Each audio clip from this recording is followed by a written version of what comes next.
Hi అండి, అందరికీ నమస్కారం. నేను మీ గణేష్ బోనం. ఫ్రెండ్స్, విద్యుత్ ఉద్యోగులు తలపెట్టిన సమ్మె జరిగితే ఏమవుతుంది? రాష్ట్రంలో ఉన్న దాదాపు 63,600 మంది శాశ్వత కాంట్రాక్ట్ ఉద్యోగులు ఈ సమ్మెలో పాల్గొంటారు. విద్యుత్ సబ్స్టేషన్లోను, సెక్షన్ ఆఫీసుల్లోనూ ఇలా ప్రతి చోట ఉన్న ఉద్యోగులందరూ ఈ సమ్మెలో భాగస్వామ్యం అవుతారు.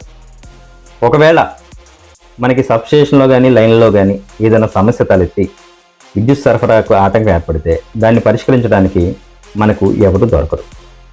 దానివల్ల ప్రజలకు, అలాగే వాణిజ్య కార్యకలాపాలకు, పరిశ్రమలకు, వ్యవసాయానికి అనే తేడా లేకుండా ప్రతి రంగానికి విద్యుత్ ఆటంకం అనేది ఏర్పడుతుంది.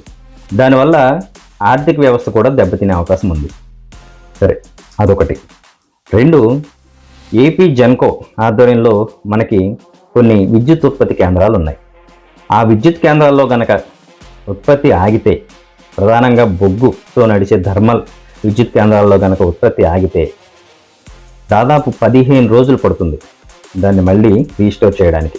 విద్యుత్ ఉత్పత్తి కనుక ఆగిపోతే మరో సమస్య కూడా ఉంది. బహిరంగ మార్కెట్లో విద్యుత్తును అధిక ధరకు కొని ప్రజలకి సరఫరా చేయాల్సి వస్తుంది. ఆ ఖర్చు మళ్ళీ తిరిగి ప్రజలే రూఅప్ ఛార్జీల రూపంలో భరించాల్సి వస్తుంది. దీని మీద మీ అభిప్రాయం తెలియజేయండి. నమస్కారం.